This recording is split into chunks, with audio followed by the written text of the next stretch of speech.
Welcome back to Beyond the Uniform. I'm Justin Asiri, and my goal is to help military veterans succeed in their civilian career. Today's episode number 261 with Robin Brown. I just was completely unprepared for leaving the military.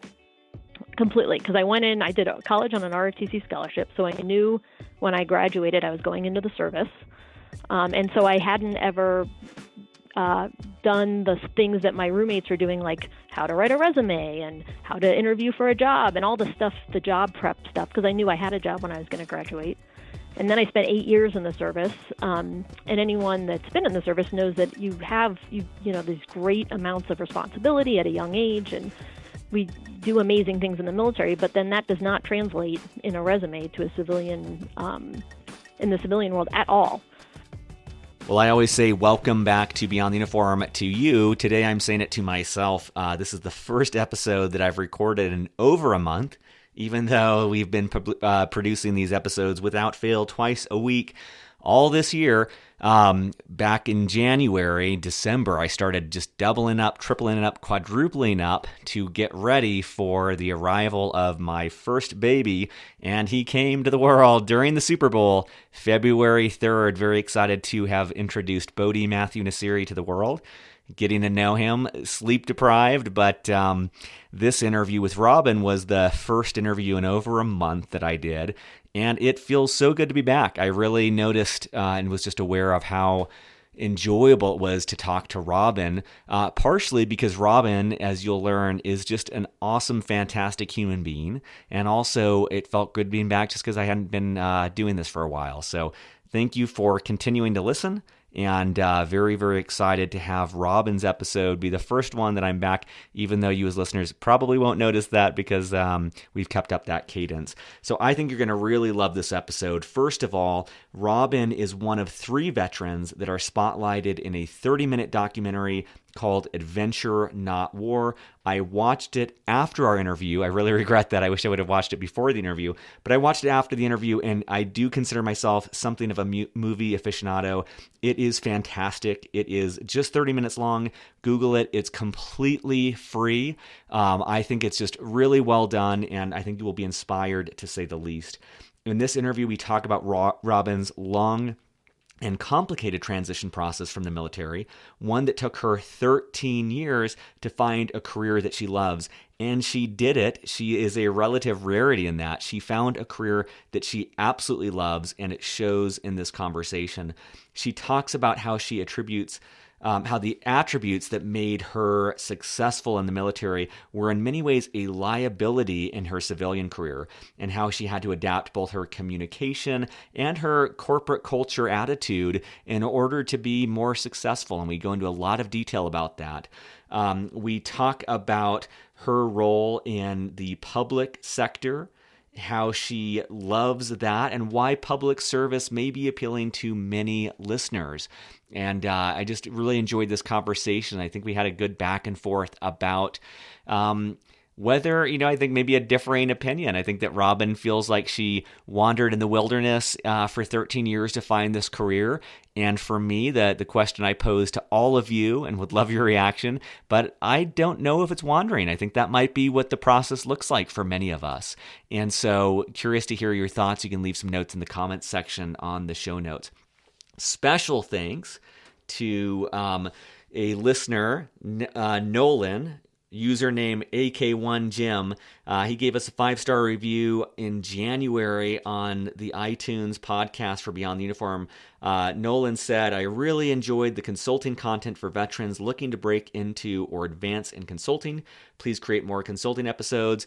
You got it, Nolan. I'm putting together 2 video courses on exactly that to dive more into this topic in a much more invasive, much more in-depth nature. So keep an eye out for that. It may already be out, honestly, by the time this podcast gets published. As always, at beyondtheuniform.io, you'll find show notes. You'll find references to everything we'll discuss. You'll find text transcripts, thanks to Kathleen Dillon, who tirelessly works to help us out on our text transcripts. Incredible work she's been doing for over a year, I think, or close enough to a year for Beyond the Uniform. Really incredible. You'll also find over 260 other episodes just like this, categorized by industry, functional role, all sorts of different categories there to help you identify your ideal post-service career, your next career move, even if you've been out for a decade. And all of those are provided 100% free, on demand. You can listen to them anytime, anywhere in the world. So with that, let's dive into my conversation with Robin Brown. Joining me today in Grand Junction, Colorado, my guest is Robin Brown. Robin, welcome to Beyond the Uniform. Thank you for having me. So for listeners, Robin is the executive director at Grand Junction Economic Partnership, which is a nonprofit organization that is your first point of contact if you are looking to expand or relocate your company to the Grand Junction, Colorado area. She served as in the Army as an aviation officer, flying OH-58s for 8 years, where she deployed twice to Iraq, first as an AS-3, then as a company commander of an attack helicopter company. She is also a self-proclaimed Army brat from a family of Army brats, and her husband served in the Army as well as a pilot. We got a hold of Robin because in episode 237, I interviewed Matt Griffin at Combat Flip Flops, an interview that Steve Bain from our team made happen. Matt and Robin were two people featured in a 25-minute documentary entitled Adventure Not War, where she returned to Iraq to ski and heal. Steve saw the documentary and was blown away, and he did what he does best, which is get a hold of great people to talk to, and that is how we're talking to Robin today. So before we dive into the questions, Robin, any changes or additions to the bio I read about your background? Nope, that's pretty accurate. Awesome. Well, I want to spend the bulk of our time talking about your transition to post-military life, but I did want to just touch briefly on, in 2003 in Iraq, your helicopter was shot down, and was just curious if you can share anything you'd like to share with the audience about that experience. Sure. We were, it was a normal day like any other day, and we went out to do a convoy security mission. And on our way back to our airfield, we were shot down by an SA-16 shoulder-fired missile. We survived the crash, obviously. My co-pilot and I are both still here, but it was kind of a controlled crash. And once we were on the ground, got away from the aircraft, E&E'd back towards what we considered a safe pickup point. Our sister ship, we always fly in teams of 2, stayed in the area and provided cover for us. We were right on the outskirts of Fallujah, and so within about 10 minutes, our aircraft was completely mobbed by crowds that had come out of the city, because it was really, it was smoking, big black smoke. It was on fire, so it was a pretty obvious target. And so we probably E&E'd about 5 kilometers before our sister ship coordinated a rescue, and 2 Blackhawks came in and picked us up and took us back to base. And it was very exciting, and still to this day is as surprising to me as it probably is to anybody listening. But we were actually we were okay. We had some bruising and we were sore. We were grounded for about 3 days. And then out of sheer boredom, I went back and begged my commander to put us back up. So we continued flying for the remainder of our deployment. That's wild. I bet that puts everything subsequent to that in a different perspective. Yeah. It does. People often comment that I don't get frazzled easily. I bet. And you're a mother of 3, is it? Two. Two. We have a 9-year-old and a 12-year-old. Okay, I imagine there's lots of frazzling moments there, but I imagine that crazy time keeps everything in perspective, even with the craziness of having kids. Yep. And your time in Iraq was featured in a book called Band of Sisters, American Women at War in Iraq. For listeners, that's her story is featured in Chapter 2 by Kristen Homestead. Can you talk just about what that process was like and what it was like having this period in your life documented in that way? So the 82nd Airborne Division had put Kirsten in touch with me. She had contacted them and said, "Hey, I'm looking for stories of women warriors." And the book is every chapter is a different woman in the military. And so they put her in touch with me, and it was right after I'd gotten home. So in a way, it was a little bit cathartic because she came, and she was actually was living in North Carolina, so she was near us. So she came up and spent about 3 days with me, and I just told the story over and over and over again. And she had no military experience, so there was a lot of explaining because she just didn't understand. The language or how she wanted to understand, but had no background. And so we took a deep dive into everything that happened. And then I remember towards the end of it, I was done telling the story. And but in a way, it was probably pretty healing because I got into like all these details about it. And when you're telling someone new that doesn't understand it, the only people I had talked to prior to that were my husband, who was in the military, and my parents who'd been in the military, and people at work. So it probably was a good process. What was crazy is it took about 2 years, I think, for the book to come out. So that ended. I probably didn't tell that story again for a couple of years. And then when the book came out, I feel like I had forgotten a lot of what had happened. And so it was a reminder of a lot of the smaller details that maybe I'd put out of my mind or just moved on. So, but it's neat to have the story in print, especially with all the detail, because I think as I get farther and farther away from it, the memory probably gets a little more cloudy. And so it's nice that it's documented out there. It's an unusual story. So, and people are always interested in it. And I don't mind telling the story. I'm lucky that I didn't suffer from any effects or PTSD or anything. And so I still find it to be an interesting story. And so I don't mind telling it. And for listeners, I'll add a link to the book Band of Sisters in the show notes if you want to check that out. It is interesting thinking of that as almost like this therapeutic process of having to go through slowly and translating it to someone with a different background and walk through that process multiple times, and then even revisit it years later and seeing it in a different way. That's interesting. Yep, that's exactly the way it felt. Well, one of the many reasons I was very excited to connect with you is that you've talked about having had a rough transition from the military, and throughout that process you've held a variety of very disparate jobs, a lobbyist, an entrepreneur, and then all the way to finding your current career.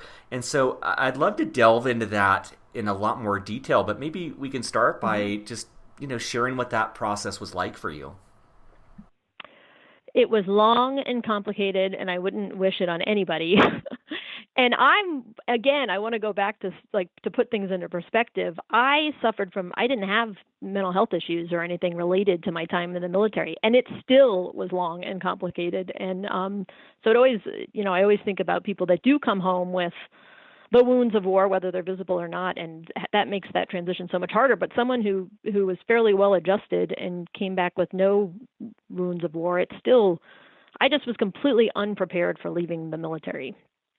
Completely, because I did college on an ROTC scholarship, so I knew when I graduated I was going into the service, and so I hadn't ever done the things that my roommates were doing, like how to write a resume and how to interview for a job and all the stuff, the job prep stuff, because I knew I had a job when I was going to graduate.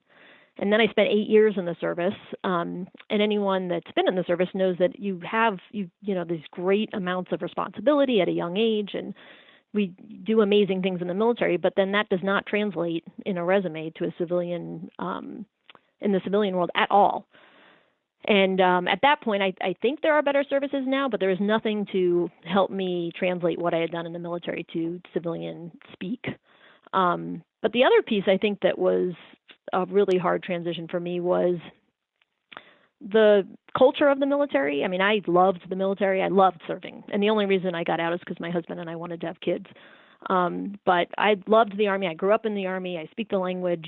My personality was a good fit for it. But in the civilian world, all those attributes that made me that made me a high performer in the military made me a bull in a china shop in the civilian world. And so understanding that you don't bark orders, or just the language and even my tone, the way I would speak, my husband would always say, you got to temper the way you're talking to people. And so I think you come out of the Army, especially after 2 tours in Iraq in combat, and you're a warrior, and then you're supposed to put on a suit and fit into the civilian world and understand how HR works. And it was not a smooth transition. And so I got rejected from a couple jobs, which were a terrible blow to my, maybe my ego, but my confidence. And so then I kind of did the reverse, and I started taking lower level jobs that weren't satisfying, but I could get the job. And so I bounced around. I probably held, in 13 years, it's maybe 15 jobs. And they're all, I mean, it's ridiculous. At one point I even, I enrolled in auto mechanic school because I was going to be an auto mechanic, and that lasted 6 months. And so I was a wedding planner. I installed flooring. I mean, it is all over the place, the jobs that I did. And it shouldn't have taken that long. The long story short is, it took me 13 years, but I now have a job that I love. I'm extremely satisfied. I'm excited to come to it every day. I have to force myself to go home at night. I feel as fulfilled as I did when I was in the military. I still have to temper my tone of voice when I talk to people, and I have to be a little more not so probably aggressive, or I don't know what the words are, but I fitting into the civilian world is still not that easy. I mean, there's so much there I want to dive into. I love that. I'm wondering, first of all, so I'm thinking of people who are listening who are maybe on active duty, or maybe they've been out for a little while, but I'm imagining there's a large number of people who hear you talking about your current job and the level that you're satisfied there and love that. And I bet there's a lot of people listening who say, I want that. That's what they're looking for. And Yep. I'm just trying to dig into advice on how to find that. And as I ask that, I'm a little bit torn, because there is part of me that like still fantasizes there's some silver bullet or some way to maybe get there more efficiently. But there's also a part of me that, in hearing your story of 13 years, there's part of me that thinks like, maybe that is the way that it's done. Maybe it is about dabbling. Maybe it's about trying wedding planning and realizing the aspects that you like and don't like, and then trying, learning about becoming an auto mechanic and learning about that. Maybe that's what the process looks like. And so I'm curious, like, what advice do you have for people about how to uncover what might light them up in the way that it clearly seems like you have in your current role? So that's a really good point, because I do feel like every step took me to the next thing. It took me to the next thing. And by the time I found this job, I felt like everything I had done had prepared me for this job, and it was the right one for me. But I also had the luxury of a husband that could pay our bills while I was doing all that. I don't know if you want to call it soul searching. And most people don't have that luxury. And so I was allowed to take 13 years to figure it out. I think my husband probably wishes it took me half that time. And so that, not everybody has that opportunity, I think. And truthfully, it just shouldn't take that long. When you've served your country, especially when you've served your country for 8 years and you've performed at a really high level, it should not be hard to then figure out where that translates into the civilian world. And that's my only real disappointment is, now that I'm here, it took me a long time, and there's it just shouldn't have taken that long. 5 years, okay. But 13 years it took me longer to find myself after the military than than time I served in the military. I don't know, though. I mean, here's the perspective I'm coming from is, I feel like I honestly know very few people who would say what you said when you talked about your job now with the Grand Junction Economic Partnership. It's very clear that you really enjoy that. And there's not a lot of people I know that love what they're doing. And so there's part of me that's thinking like, 13 years, maybe that's about right to find something. I'm wondering, like, if you were to go, if you were to go back, is there Is there something you would do differently? And I don't mean that from a sense of revisionist, but I'm just trying to think again of like teasing out a lesson for someone listening. Is there something that a tool that they could have, or a resource they could consider, or a mindset shift that they could take that might help them find that faster? Well, I wish I had been better prepared, and I don't know if that's my fault for not paying attention when I was graduating from college, or if the military could have had better services for me. Because I had embarrassingly bad interviews with big companies that hired veterans, and I mean I'm embarrassed thinking about it today how bad those interviews were, because I was not prepared and I didn't know. I mean, there was an interview where I was asked something about HR and I didn't know what HR was, which sounds silly today, but 13 years ago, I don't know if human resources was I don't know, but so I do think that certain things like understanding what jobs your skill set translate to. Someone could have, having someone sit down and counsel me on that. Even putting translating the what we do in the military into civilian terms. And then also understanding interviews and culture. I think the culture was the biggest thing. I came from an attack helicopter company where I was a commander, and I had 30 guys. And being a woman, I probably had to be tougher than even a lot of men had to be. And so that does not translate well into the civilian world at all. And so I just think understanding civilian culture, I just think there could have been some sort of process to sit me down and walk me through what this transition would look like. And there wasn't. And I was an officer. I got out as a captain. And I just think of enlisted ranks, I think that transition would be even harder.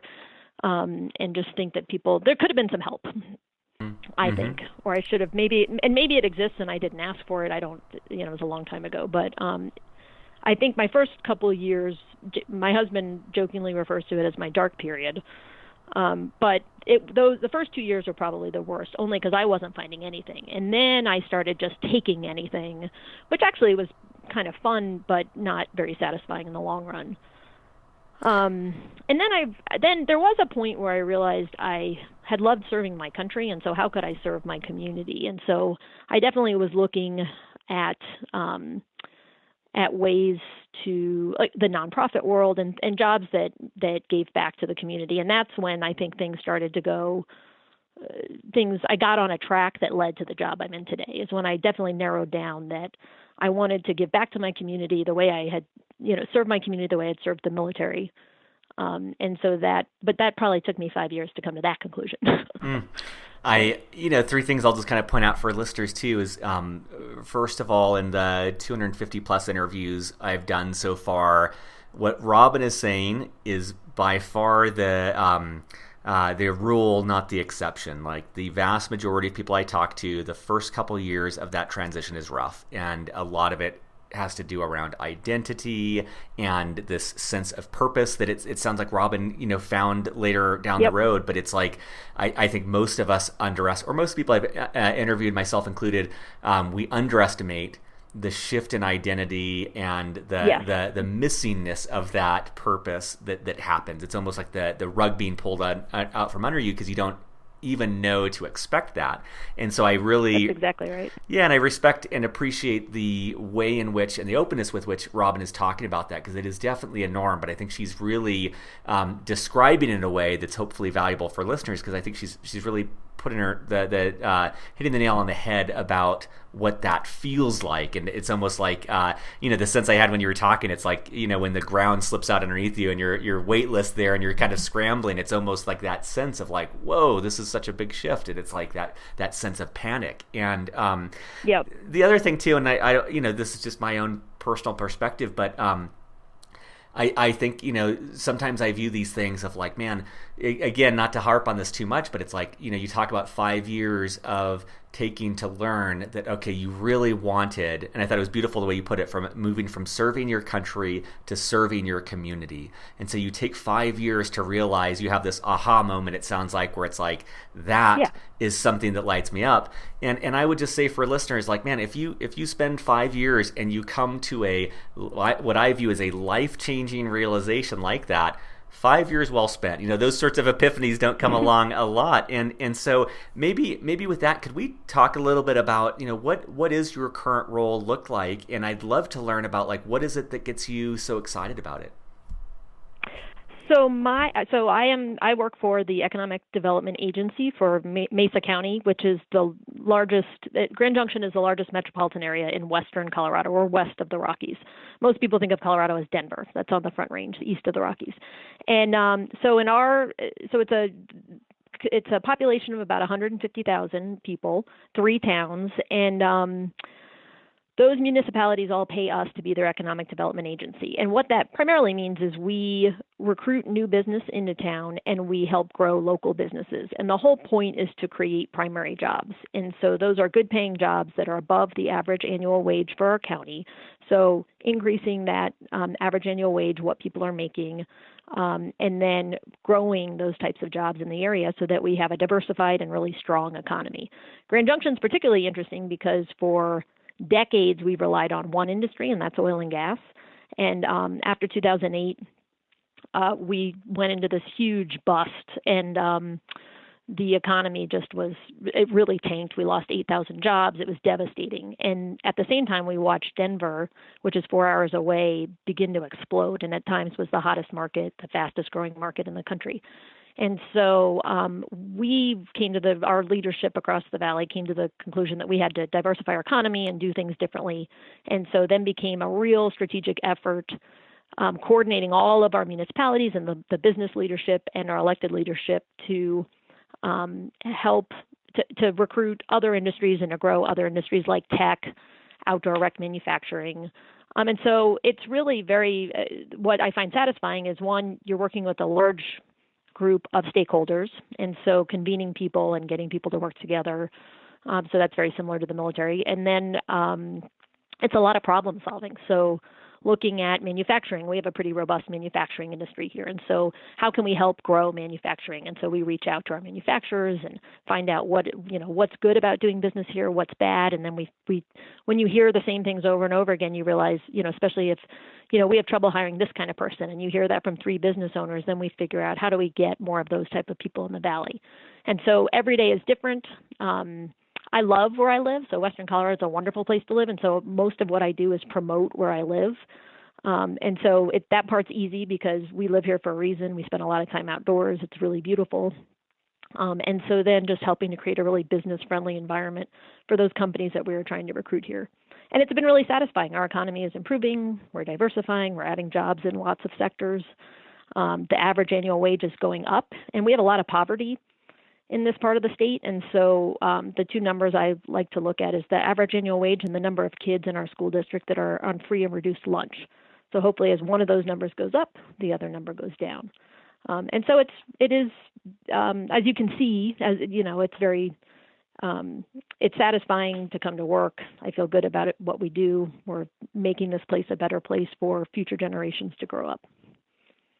That's great. And just for listeners again, one the 3 things that struck me from what Robin was describing is it seems to me that 3 things that have made her really happy in her role is definitely that sense of contribution, of giving back to the community and doing a thing that's having a major impact on families and people and a whole area of the world. And a second piece is I'm betting there's a lot of growth in this role, because as you describe that challenge of bringing about a major economic area, there's this part of me that's like, oh man, that is extremely daunting. Like the amount of work that you would have to do to achieve that is not a trivial undertaking. So I'm also imagining there's a fair amount of challenge in your job that's causing you to grow and learn, and your team to grow and learn and adapt. And so I can imagine that being really fulfilling. And then the third piece that came through from that too is you talked about, I'm in, as we were talking about before, Robin, I'm over in Denver. I love Colorado.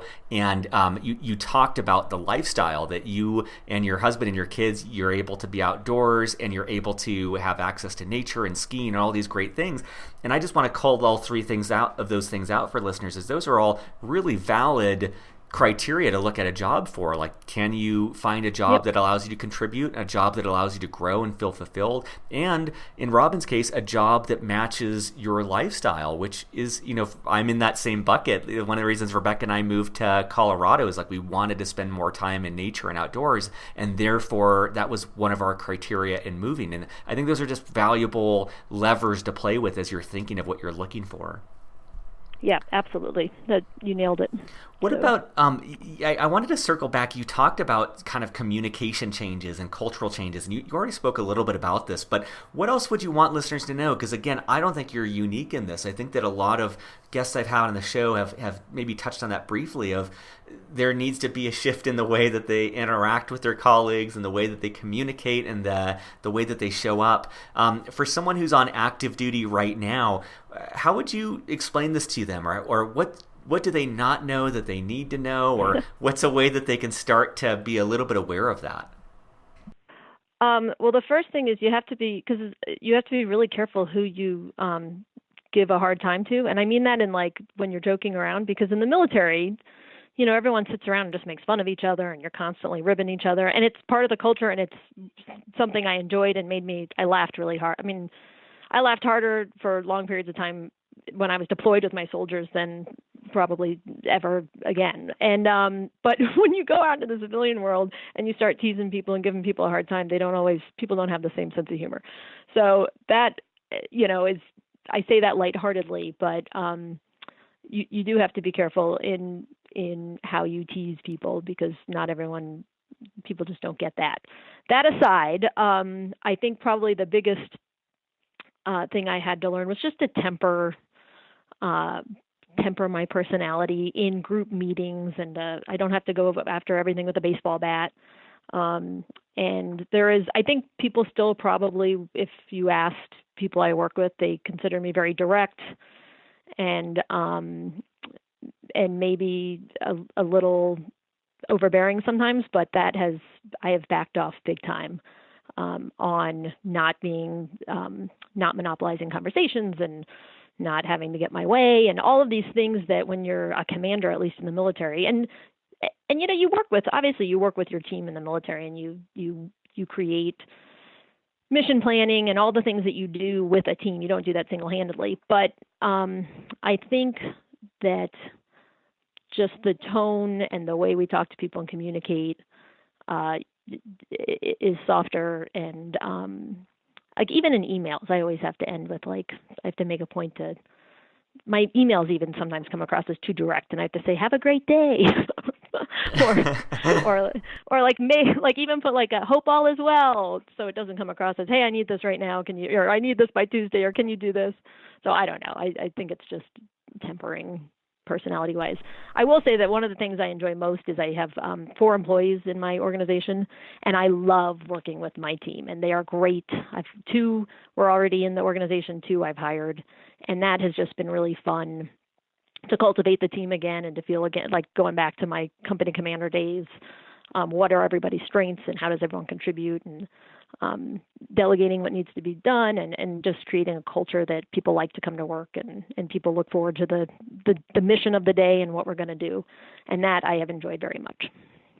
I love that. I work with a coach, and one of the things I'm working on right now is my ability to finesse, is the word that resonates with me. And I what you're saying resonates a lot, where I kind of go in a straight line and I kind of just go straight for something, and learning to kind of, like you said, massage it and kind of soften a little bit. And it is far more efficient the way that I do things, which is just go in right for what needs to be done. Yeah. But there's also it's in the grand scheme of things, it's not actually efficient, because if that rubs someone the wrong way, or if someone doesn't respond to that, then it's going to take more time. So it's almost like retraining myself to, just the little things like you talked about. I love that. Like, just, hey, I hope your day's going well. Like I'm like this in meetings too. Like I go into a room for a meeting, and it's like right in, and it's like retraining. Yep. It's like, okay, it's like almost like, okay, I need 5 minutes of chit chat, and I need to go in knowing that that's not a waste, that 5 minute of chit chat is letting people settle in, and therefore if I spend 5 to 10 minutes doing that,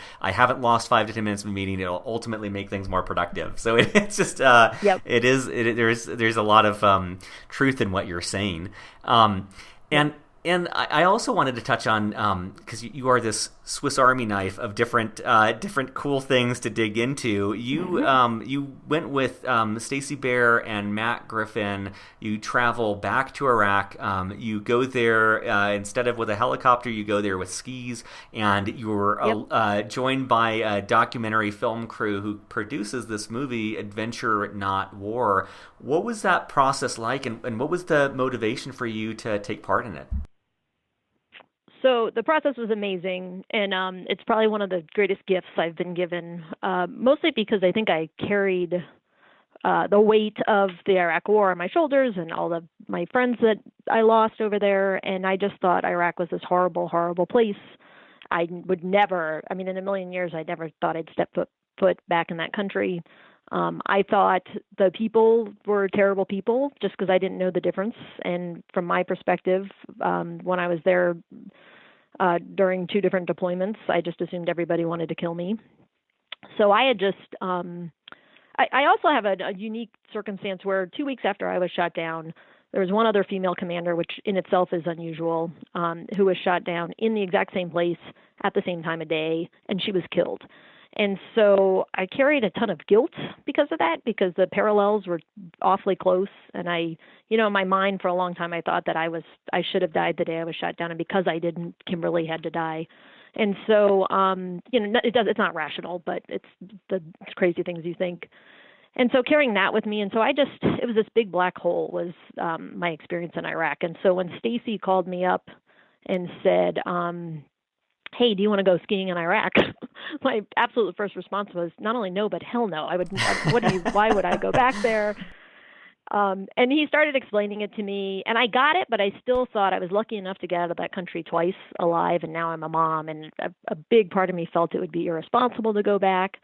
And then the more I just dug into the opportunity, I actually called my friend Kimberly Hampton, who was killed. I called her mother because she had actually traveled to Kurdistan 3 or 4 times to meet with Gold Star mothers in Iraq. And so I called her and said, what do you think? And she said, you need to go. It'll be an amazing opportunity.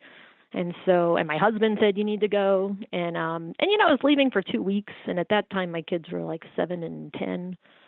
So it was a heavy decision to make, but once I made it, I did not look back. And Stacy have you interviewed Stacy? No, not yet, but I guess that's our next person. So he's one of the funniest people you will ever meet. So that certainly made the trip a lot of fun.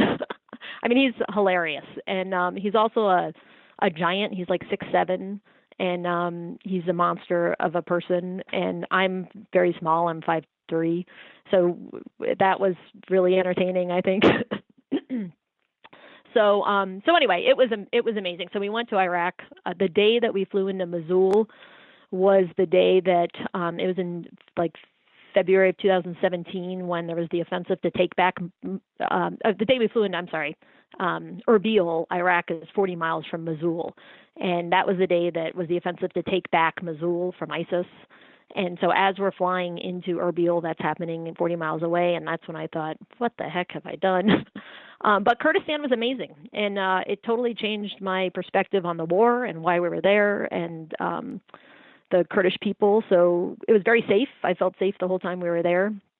Kurdistan has its own unrecognized border. It has its own military. And I at no point felt, I would feel safe taking my children there.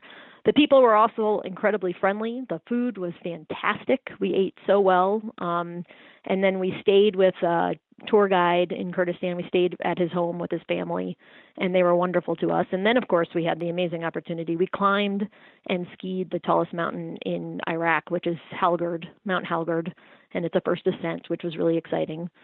And so that was a pretty awesome opportunity as well. A little bit scary. I ski, but I'm a weekend warrior, I don't go out and get first ascent and scale large mountains. But it was awesome. And so I think when you've climbed the highest mountain in the country where you had your lowest lows, it just something changes. And so I left all that guilt and all the weight and all the darkness that from my that I had experienced in Iraq on top of that mountain, and came home much lighter and feeling much better about everything we'd done in Iraq and the reason we were there and the losses that we experienced.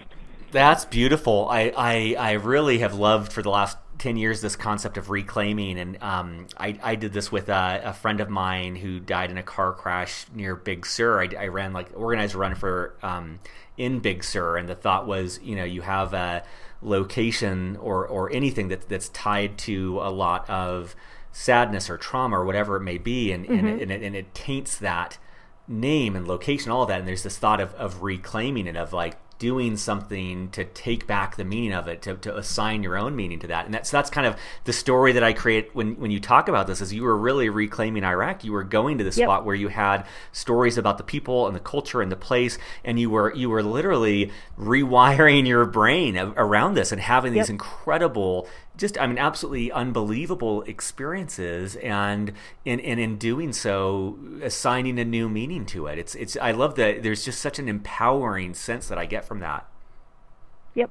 And I think Stacy said it best when he called me and he said, we're going to rewrite the ending of that story. And so that's exactly what we did. And again, it's one of those things where it was really expensive to go, and we had sponsors. We didn't have to pay. And I will say we got all this, North Face wasn't a sponsor, and we got all this great gear. It was really, that part was really fun. But the logistics and everything, it was difficult. But it's too bad that every veteran can't go back and experience what I experienced, because it was very healing, and I was definitely a better person when I came back from that trip than when I left. That's great. Yeah. And then one other area, I know we're starting to run out of time, but you have you had your own publishing. You have your own publishing company called Brown House Public Relations, and you also at one point published your own magazine, Spoke and Blossom magazine, or is it Spoke plus Blossom magazine? Spoke and Blossom. Spoke and Blossom. Yep. What would you want listeners to know about this? What was this like getting into publishing, and anything you'd want to share with listeners about that? So I think that the important part of that story is that was one more step leading to the job I had today. I won't go through it. We probably don't have time for all the details, but I held a position. I was development director for a historic theater renovation here. And then, I recognized a hole that existed in the community, and it had to do with event management. So I moved into I was the event director for our downtown. And then I recognized a hole, and it was promotion of our quality of life beyond where we live. And primarily our biggest tourist destination, where people are coming from, is Denver. And we just weren't doing a good job of telling how awesome this place was to the Denver market. And so then I opened the public relations company, and that was to promote Western Colorado outside of Western Colorado. And again, recognized a hole, and that was that we didn't have a tool. And I had wonderful clients who paid me to do that, but it still wasn't enough. And so at that point, I thought the only way to tell these stories and to put out all the good stuff happening here in our community is to launch a lifestyle magazine, which we didn't have, a regional lifestyle magazine. And so I launched the magazine. All of these steps, it was, one, I was willing to do a lot of different things and in a smaller town, you wear lots of hats. And so I was willing to take on jobs that maybe I wasn't necessarily qualified to do, but I knew I could figure it out. And so every time I recognized or identified a gap or something that wasn't happening, I was able to fill that. And then ultimately, when this position came open, and if you had told me 5 years ago that I'd be running the Economic Development Agency for Western Colorado, I would have laughed at you. But it came open, and my phone started ringing, and people in the community said, you should apply for that job. A lot of people said that, which was very humbling, but also surprising. And I would explain, well, I don't know anything about economic development. And all the, people would say, well, you can learn that stuff. It's the passion for the community and the problem solving that we really need in that position. And so I ended up getting the job, which was really awesome. And they were right. I've figured out over the last, so now I've been in my job since December of 17, so a little over a year. And the economic development stuff, that's right. You can learn all that stuff. It's the passion, the problem solving, the working with people, all the stuff that all of those jobs, including the magazine, which was a lot of storytelling. And that's what since we're recruiting new companies into the area, we're selling the community and highlighting all our strengths. That's what I did with the magazine. So it was a perfect fit. So one thing led to another. led to another, and ultimately got me to where I am today. But if I had 5 years ago tried to draw that line, I would never have been able to end up at this point. I love that sense too of kind of you said at one point taking a job that you thought you were never qualified for, and I love that sense of just taking on something like this and the amount you have to grow and learn as part of that. And it seems like it was a really tremendous experience. Yes. Yep. Well, I know that we're well, and I think, and one thing I'll add to that is, and that is something that I think is really unique to people coming out of the military, is in the military you have to accomplish this mission and you have to figure it out. And so I think that we are trained coming out to like really think outside the box and just get it done. And so I think when you apply that outside of that, it's a real advantage to when you realize I'm capable of doing this job. I don't have the I don't have the tools. I don't understand the tools of that, like economic development tools. I didn't really understand what those were. I knew I could figure it out and learn it, and I knew I was capable of doing it. And so I think that that's an important thing that we can take away from the military is the strength in the military is you get shit done. And so that is something that is lacking, I think, in the civilian world, and where veterans can really prove themselves. Totally agree. I mean, my own path has been in entrepreneurship, and went to business school, and that was a great help. But when I look back on everything that's made me successful or relatively successful in entrepreneurship, I attribute almost all of it to the military. And exactly what you said, the ability to get shit done, to break through walls, to figure it out. And that's, I hope for listeners, what I have appreciated the most in my conversation with Robin is her authenticity and just honesty of emotions that we all face in this transition. And I think that it's, hopefully you take that away, that awareness that this is something that many, and if not all, veterans face. But I hope you also equally take with what she just said, that sense of empowerment of, you can learn the stuff we're talking about. You can learn to couch your emails. You can learn to chit chat in meetings. You can learn to soften your language. That's the easy stuff. But what you learned in that crucible experience in the military of being able to get anything done, that's a lot harder for people to learn. You've gotten the trickiest stuff out of the way. And now, back to what my coach said, it's about the finesse. It's about the little icing on the top to be able to package this together and make something beautiful out of it. Yep. Well, Robin, I know that we're just about out of time, but I always like to leave the last question open-ended, and that is, you've shared a lot with listeners. It's been really fantastic advice, and I'm sure there's stuff that we didn't cover that you may want to share. And so knowing that you have people on active duty and people who are have transitioned recently, is there any last words of wisdom or advice that you'd like to leave them with? Ooh, that's a tough one. I guess the biggest, I think I already said it, is if you you know what you're capable of. And I come back to, like, we did amazing things when we were in the service, and most people have not experienced those things or accomplished things that great. And so have confidence in yourself that you can accomplish whatever it is that's in front of you. You can. It took me 13 years. It shouldn't take anyone longer to find your place in the world. And it doesn't have to be a job that, I think a lot of people don't have to, a lot of people are very happy and content in their lives not working for a nonprofit. There's a lot of things out there that satisfy us. But I would say keep searching until you find that thing that does.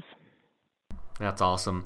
Well, for listeners, in the show notes at beyondtheuniform.org, you will find a lot more information. You'll find a link to the book that talks about her experience, Band of Sisters. You'll find a link to her documentary, Adventure Not War. And thank you so much for joining us today, Robin. I really appreciate it. Surface.